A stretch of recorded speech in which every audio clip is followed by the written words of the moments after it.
توحید سے محبت کیا ہے؟ اللہ سے محبت تمام محبتوں سے بالا تر ہو جائے. کوئی محبت اللہ کی محبت سے اوپر تو نہیں، برابر بھی نہ ہو. برابر ہونا شرک ہے، اوپر ہونا تو سمجھیے کہ اور پتہ نہیں شرک کے علاوہ بھی کوئی اصطلاح میں ایجاد کرنی پڑ جائے.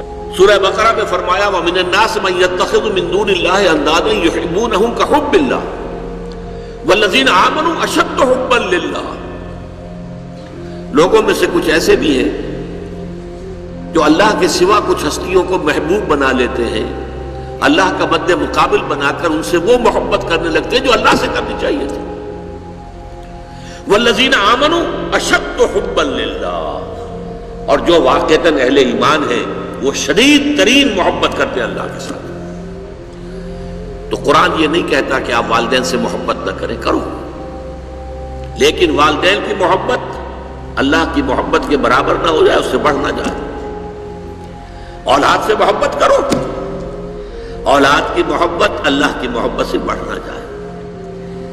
دیکھیے یہ محبتوں کا امتحان ابراہیم سے اللہ نے کیسے کیسے لیا تھا. وَإِذِ ابْتَلَىٰ إِبْرَاهِيمَ رَبُّهُ بِكَلِمَاتٍ فَأَتَمَّهُنَّ قَالَ إِنِّي جَاعِلُكَ لِلنَّاسِ إِمَامًا. کیسے کیسے امتحانوں میں سے پاس ہونے کے بعد پھر وہ مرحلہ آیا کہ اللہ نے فرمایا ابراہیم میں تمہیں تمام نوع انسانی کا امام بناتا ہوں.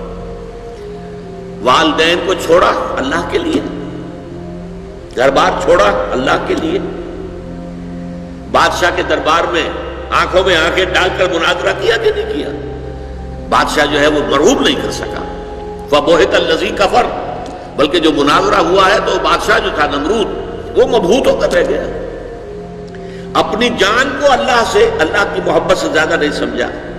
آگ میں کود گئے کہ نہیں؟ بے خطر کود پڑا آتش نمرود میں عشق. عقل ہے محو تماشائے لب بام ابھی. پھر اپنے ملک کی محبت پر اللہ کی محبت کو ترجیح دی، ملک چھوڑ دیا، ہجرت کی.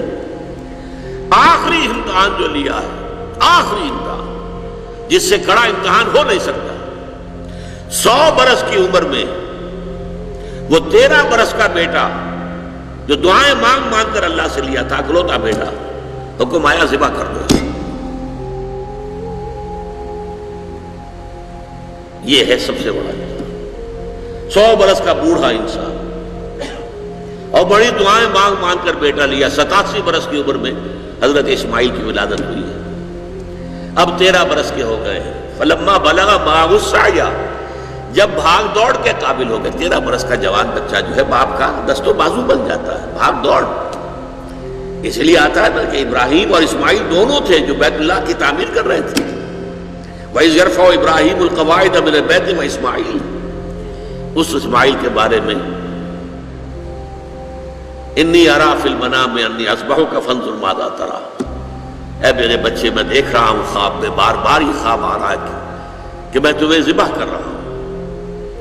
اور اس کے لیے چھری پھیر دی. یہ تو اللہ تعالیٰ نے جو ہے قد صدقت الرؤیا انا کذالک نجزی المحسنین، اللہ تعالیٰ نے کہا بس بس، امتحان ہمیں لینا تھا، وہ امتحان پورا ہو گیا. یہ ہے محبت، توحید فی المحبت. اللہ کی محبت تمام محبتوں سے غالب.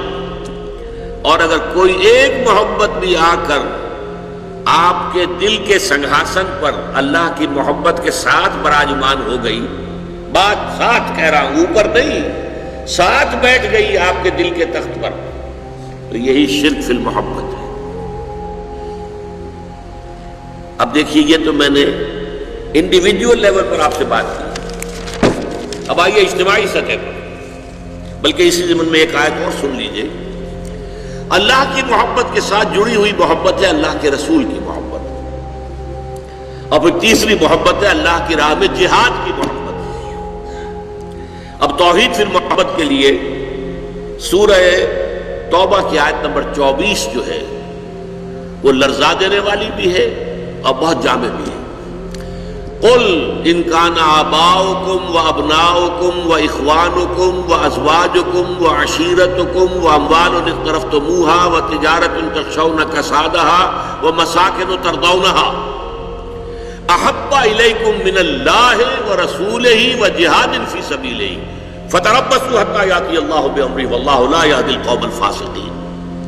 اے نبی سے کہہ دیجئے لوگوں دیکھو، اگر تمہیں اپنے باپ، اپنے بیٹے، اپنے بھائی، اپنی زوج، مرد کے لیے بیوی، بیوی کے لیے شوہر زوج ہے، اور اپنے رشتہ دار اور وہ مال جو تم نے بڑی محنت سے کما کر جمع کیے ہیں، اور وہ کاروبار جن کی کساد بازاری کا تمہیں ڈر رہتا ہے، اور وہ محل، وہ حویلیاں، وہ مکانات جو تم نے بنائے ہیں تمہیں بہت محبوب ہیں، اگر ان 8 چیزوں کی محبت زیادہ ہو گئی تمہارے دل میں، اللہ کی محبت سے، اس کے رسول کی محبت سے، اور اس کی راہ میں جہاد کی محبت سے، تو جاؤ دفع ہو جاؤ، انتظار کرو یہاں تک کہ اللہ اپنا فیصلہ سنا دے، اور اللہ ایسے ناہنجاروں کو ہدایت نہیں دیتا۔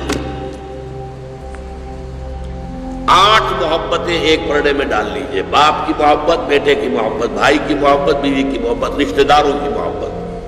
5 مال کی 3 شکلیں، جائیداد، کاروبار اور کو نقد، 3 یہ شکلیں، 3 جمع 5 8، اور 3 محبتیں دوسرے پلڑے میں ڈالی، اللہ کی محبت، رسول کی محبت اور جہاد کی محبت۔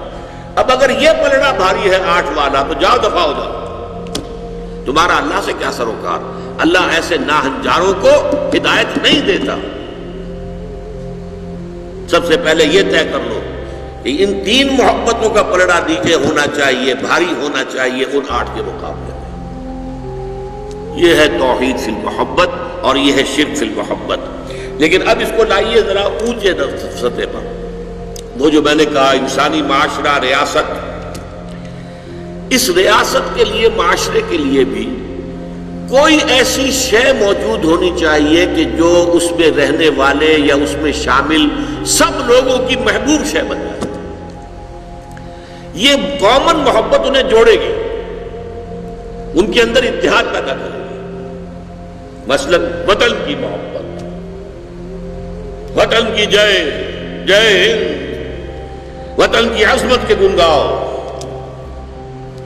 قوم کی محبت، وطن پرستی، قوم پرستی، کوئی نظریہ پرستی، یہ بہت سی پرستشیں ہیں جن سے کہ لوگ پھر جڑے رہتے ہیں۔ نسل پرستی، لسان پرستی، زبان پرستی، یا آج کل جو آپ کو کہتے ہیں کہ یہ لسانی عصبیتیں اور یہ نسلی عصبیتیں، یہ بلوچ نیشنلزم، یہ پختون نیشنلزم، یہ سرائکی نیشنلزم، یہ ایک اردو والا نیشنلزم، 5ویں قومیت نکلی تھی ہمارے ہاں، یہ سب کچھ کیا ہے؟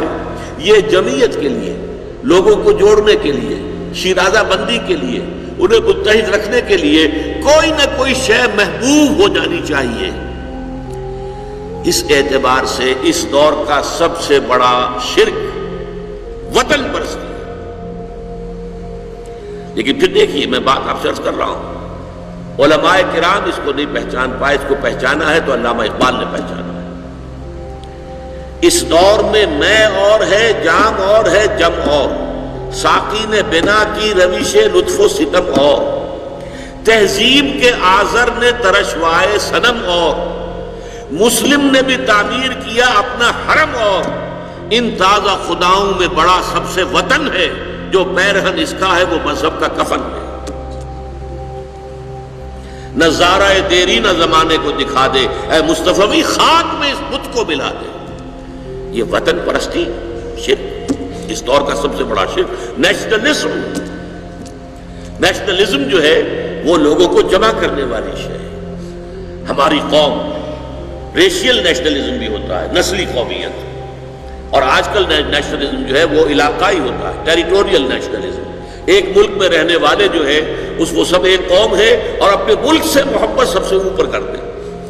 یہ ہے در حقیقت علامہ اقبال نے جس کو کہا کہ وطن ایک تو ہے وطن سے محبت ہونا، وہ ٹھیک ہے، حب الوطن من الایمان حدیث ہے، گفتار نبوت میں وطن اور ہی کچھ ہے، اور گفتار سیاست میں وطن اور ہی کچھ ہے۔ وطن جب آتا ہے پولیٹیکل کانسیپٹ کی حیثیت سے وہ معبود بنتا ہے۔ اس معبود کی ایک نماز ہے، آپ کھڑے ہو جاتے ہیں، ترانہ پڑھا جا رہا ہے اور آپ کھڑے ہیں، جھکے ہوئے، سر جھکا کر کھڑے ہیں۔ یہ قنوت جو ہے یہ کس کے لیے ہو رہا ہے؟ وطن کے دیوتا کے لیے ہو رہا ہے۔ وطن کے دیوتا کا ایک اور ہے سلامی، جھنڈے کو سلامی دی جا رہی ہے۔ جھنڈا وہ علامت ہے آپ کے وطن کی۔ آپ کے علم میں ہوگا میں اس ترانے کے پڑھے جانے کے وقت کھڑا نہیں ہوتا، اور اس سے بڑی کنٹروورسیز بھی ہوئی ہیں، مجھے بڑی تلخ باتیں بھی سننی پڑی ہیں، لیکن میں یہ سمجھتا ہوں کہ در حقیقت یہ وطن کی نماز ہے، وطن کی حمد ہو رہی ہے، وطن کے اور ترانے گائے جا رہے ہیں۔ در حقیقت یہ اجتماعی سطح پر پولیٹیکل سائنس کے اعتبار سے آج وطن جو ہے وہ ایک معبود کی شکل اختیار کر گیا۔